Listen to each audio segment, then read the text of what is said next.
Subscribe कीजिए हमारे channel नूर रज़ा को और बेल आइकन को प्रेस कीजिए जिससे आपको हमारी न्यू वीडियो की नोटिफिकेशन मिलती रहे। सुल्तान सलाहुद्दीन अय्यूबी का नाम आपने सुना होगा। सलाहुद्दीन अय्यूबी जब बैतुल मुकद्दस फतह करने के लिए निकले तो सलाहुद्दीन के पीछे कुछ लड़कियों को लगा दिया गया। कि सलाहुद्दीन का वो ईमान छीने हुस्न के जरिए से। हमेशा अहले बातिल ने अहले ईमान को मिशन से हटाने के लिए लड़कियों के हुस्न का इस्तेमाल किया है। यहूद और नसारा की आदत रही है कि इन्होंने हुस्न का इस्तेमाल करके हर काम करने वाले को मिशन से हटाया है। आपको अपनी अहमियत का अंदाजा नहीं। मुसलमानों, तुम्हें तुम्हारी अहमियत का अंदाजा नहीं, तुम्हें तुम्हारे टैलेंट का अंदाजा नहीं, तुम्हें तुम्हारी जिहानत का अंदाजा नहीं। ये जो गंदगी है ना, व्हाट्सएप की गंदगी, फेसबुक की गंदगी, यूट्यूब की गंदगी, तुम्हारे मोहल्ले में जो नशा बेचा जा रहा है, नशावर चीजें बेची जा रही है, लोगों को तुम्हारे दरमियान भेज के तुम्हें बिगाड़ा जा रहा है। क्या समझते हो दुनिया को तुमसे मोहब्बत है? मोहब्बत इसलिए लोग तुम्हें गुनाह करने के सामान दे रहे हैं। लोगों को तुमसे प्यार है इसलिए वो तुम्हें सामान दे रहे हैं अय्याशियों का। प्यार की वजह से नहीं। अगर प्यार की वजह से वो अय्याशियों का सामान दे रहे तो वो बैतुल मुकद्दस में रोटी क्यों नहीं देते? मुल्क शाम में लोगों को मकान क्यों नहीं देते? उन्हें प्यार नहीं है, उन्हें तुम्हारे टैलेंट से खतरा है, तुम्हारी जिहानत से खतरा है, तुम्हारी निगाहों की पाकीज़गी से खतरा है। वो अच्छी तरह जानते हैं, इस्लाम दुश्मन ताकतें अच्छी तरह जानती है। जिस दिन मुसलमान गुनाहों से निकलकर तालीम की तरफ तवज्जो करेगा, उस दिन वो तालीम के मैदान में किसी को आगे बढ़ने नहीं देगा। जिस दिन मुसलमान तिजारत की तरफ तवज्जो करेगा, उस दिन उससे आगे तिजारत में कोई नहीं जा सकता। जिस दिन मुसलमान जदीद उलूम की तरफ तवज्जो करेगा, उससे बड़ा साइंसदा, ज्योग्राफीदा, रियाजीदा वो कोई नहीं बन सकेगा। वो ये सब कुछ माजी में देख चुके हैं। उन्हें पता है कि 1000 साल तक के मुसलमानों ने इस दुनिया पे हुकूमत की है बिना शिरकते गैरे। उन्हें वो जानते हैं मुसलमान को मुसलमान बनने मत दो, इनको कॉलेज में आवारा कर दो, ये किताब ना पढ़े, ये चेहरे पढ़ते रहे, तिजारत की मंडी में अय्याश बना दो, ये कारोबार ना करे, ज़िना और शराब में डूब जाए ताकि मुसलमान आगे ना बढ़ने पाए। और तुम इतने भोले भाले के साजिश समझ नहीं पा रहे हो, डूबे जा रहे हो। हुजूर के फरमान की तरफ तवज्जो नहीं करते, कुरान के फरमान की तरफ तवज्जो नहीं करते। लुट रहे हो ना, लुट रहे हो। हुस्न ने किसको बख्शा जो तुम्हें बख्शेगा? नशे ने किसको बख्शा जो तुम्हें बख्शेगा? बेगैरतियों ने किसे बख्शा जो तुम्हें बख्शेगा? वो महमूद गजनवी तुम में पैदा नहीं होने देना चाहते, वो नूरुद्दीन जंगी तुम में पैदा नहीं होने देना चाहते, वो फिर किसी सलाहुद्दीन अय्यूबी को पैदा नहीं होने देना चाहते, वो फिर किसी टीपू सुल्तान को पैदा नहीं होने देना चाहते। उन्हें पता है कि जब मुसलमान टीपू सुल्तान की तरह किरदार का गाजी होगा तो उससे कोई आगे नहीं बढ़ सकेगा। इसीलिए वो तुम्हें आवारा करना चाहते और तुम होश के नाखून ही नहीं लेते। उलमा के खिताबात और नसीहतों को सुन करके हंसते हो। ये जो तुम्हारे हाथों में भीख के कटोरे हैं, ये तुम्हारे किरदार की वजह से। सिग्नलों पे तुम्हारी बेटियां जो बुर्का पहन के भीख मांग रही है, ये तुम्हारे किरदार की वजह से है। वरना मुसलमान और भीख मांगे हो ही नहीं सकता। शाहजहां के दौर तक हिंदुस्तान में न कोई चोर नजर आता था, न कोई भिखारी नजर आता था रास्ते पर। हमने अपने दौरे हुकूमत में अवाम को भी चोरी और भीख से रोके रखा था। हमारा दौरे हुकूमत वो था। आप अपनी तारीख से बेगान, आपको व्हाट्सएप से छुट्टी नहीं है, आपको फेसबुक से छुट्टी नहीं। आप कब तारीख पढ़ोगे? अपनी तारीख बड़ी हसीन है, बड़ी हसीन। कोई बंदा अगर एक कारखाने का मालिक हो जाए तो वो लड़कियों के दरमियान अय्याशियां करने लगता है। दौलत आती है, चर्बी चढ़ती जिस्म पर तो पहले ज़िना के अड्डे नजर आते हैं। वो महमूद गजनवी जो कई मुल्कों का बादशाह था, उस वक्त तक वो सोता नहीं था जब तक कि 1000 मर्तबा रसूलुल्लाह पे दुरूद न पढ़े। वो शाहजहां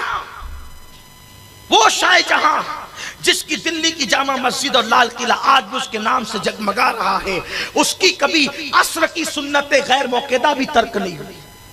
आप कहते पहले हम बादशाह थे, अभी हम भिखारी क्यों हैं? अरे जब तुम अल्लाह के वफादार थे, नबी के वफादार थे, तो अल्लाह ने तुम्हें खूब नवाजा था।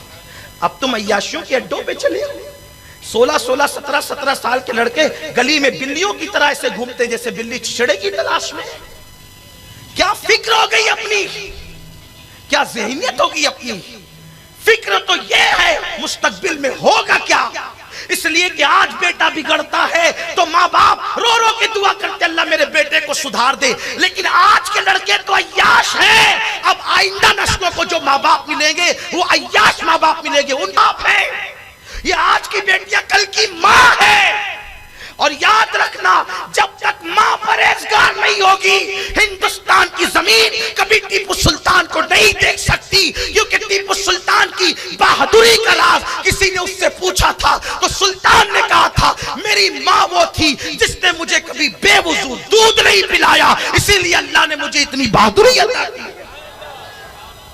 आज की बेटियों को वुजू करना नहीं आता, वो बावजू दूध क्या पिलाएगी?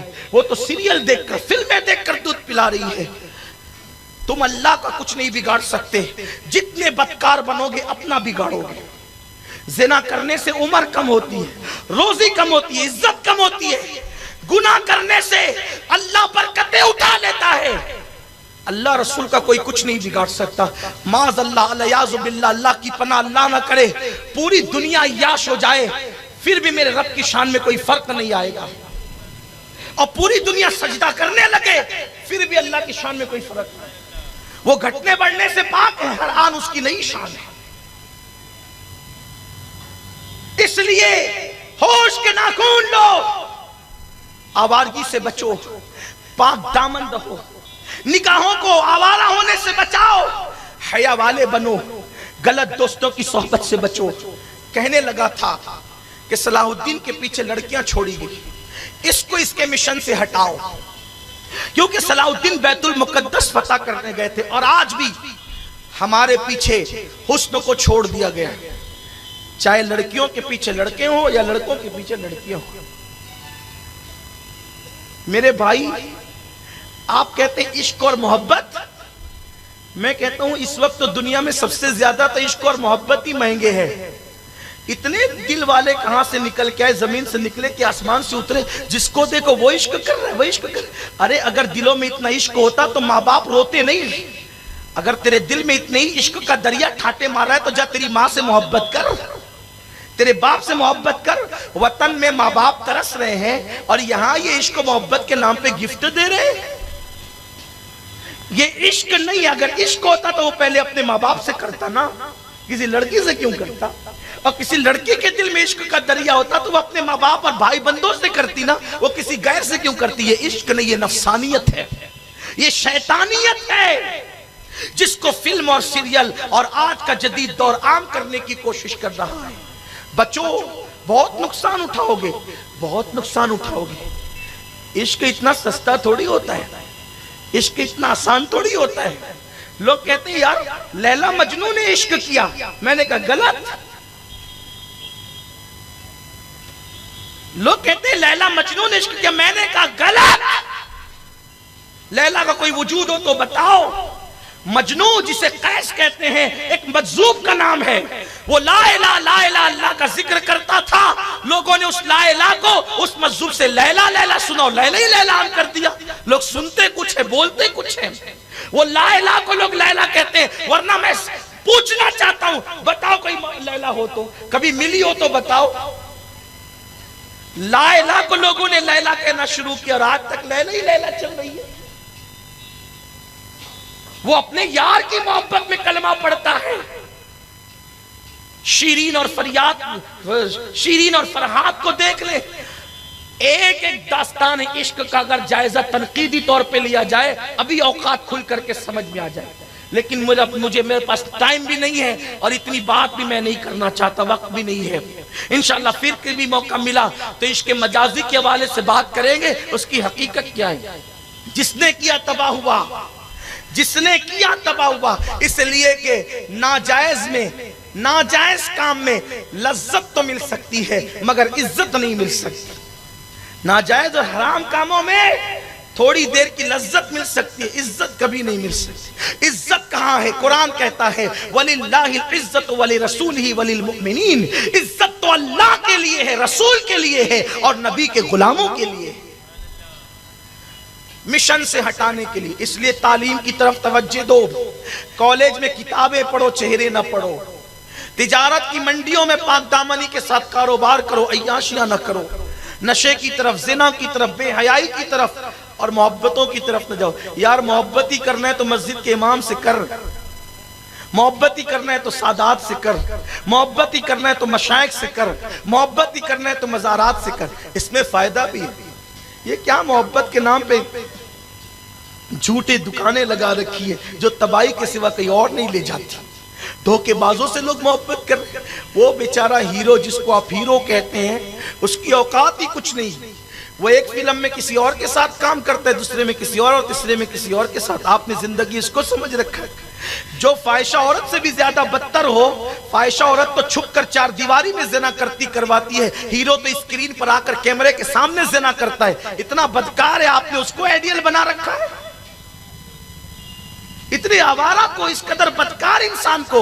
और याद रखना इसका नुकसान ये है, मेरे नबी ने फरमाया सल्लल्लाहु अलैहि वसल्लम कि जो जिससे दुनिया में मोहब्बत करेगा, क़यामत के दिन उसको उसी के साथ उठाया जाएगा। जानी हीरो से मोहब्बत करने वालों तैयार हो जाओ, क़यामत के दिन तुम्हारा हश्र उस जानी हीरो के साथ होगा। तो तुम्हारा अंजाम क्या होगा? आओ आओ, आज नबी और नबी की अहले बैत से, रसूल पाक के सहाबा से, औलिया अल्लाह से मोहब्बत करो ताकि कितने भी गुनहगार रहो, क़यामत के दिन नबी के साथ उठोगे, बेहिसाब जन्नत का मुस्का मिल जाए। जिससे मोहब्बत करनी उससे तो करते नहीं। क्रिकेटर ने दाढ़ी रख ली तो तुम भी वैसी दाढ़ी रख रहे हो, हीरो ने टोपी पहन ली तुम भी वैसे। क्या रोना हो गया? मुसलमानों, अपने भले और बुरे का फैसला तो करो, अपने अच्छे नफा नुकसान के बारे में गौर तो करो। तो बात दूर निकल गई, सलाहुद्दीन अय्यूबी के पीछे लड़कियां लगा दी गई। और वो दौर इतना भयानक था कि एक एक बादशाह के महल के अंदर यहूद और नसारा की कई कई लड़कियां थी जो उनको अपने अंदर डुबा कर रखती थी कि इनको होश ही ना रहे। इसलिए कि जो इश्क मजाजी में और नाजायज और हराम मोहब्बत में फंस जाता है, उसको दिन और रात का भी शऊर नहीं रहता, वो उसी टेंशन में फंसा रहता है। उसको वही सब ख्यालात वही फिरते रहते दिमाग में। ये बहुत बुरा चक्कर है। अल्लाह हर मुसलमान को बचाए, और जो बच गए वो अपने आप को डेढ़ होशियार ना समझे। अल्लाह जिसको बचा लेता है बस वही बच जाता है, बाकी किसी के बस में नहीं है कि बच जाए। ये बड़ा खतरनाक मामला। इसलिए अल्लाह से दुआ किया करो, अल्लाह हमें हुस्न के फितने से बचा। औरतें दुआ करें मर्दों के फितने से बचा, मर्द दुआ करे औरतों के फितने से बचा। मेरे नबी फरमाते सल्लल्लाहु अलैहि वसल्लम, मुझे अपनी उम्मत पर कोई डर नहीं है। आका ने फरमाया, कहता नबी ने, मुझे मेरी उम्मत पर कोई खतरा नहीं है। खतरा एक है कि मेरी उम्मत औरतों के फितने में मुब्तला ना हो जाए, क्योंकि बनी इसराइल में जो पहला फितना उठा था वो औरतों का था। और मुझे डर लगता है कि मेरी उम्मत में भी औरतों का फितना बड़ा तबाही मचाएगा। दुनिया में पहला कत्ल क्यों हुआ? एक औरत के हुस्न की वजह से। अकलीमा खूबसूरत थी, हाबिल कहता था मैं करूंगा, काबिल कहता था मैं करूंगा, और काबिल के लिए वो जायज नहीं थी तो काबिल ने हाबिल को कत्ल कर दिया। पहला कत्ल एक औरत के हुस्न की वजह से हुआ। आप क्या समझते हैं हुस्न को? ये छोकरों को नाचता कूदता देखकर फिल्मों में आप जिंदगी का फैसला करने लगे। 1400 साल अपनी तारीख है, उसकी तरफ नजर करो। सीरत मुस्तफा जाने रहमत पर नजर करो। दिल लगाना है तो मदीने की सरकार से लगाओ।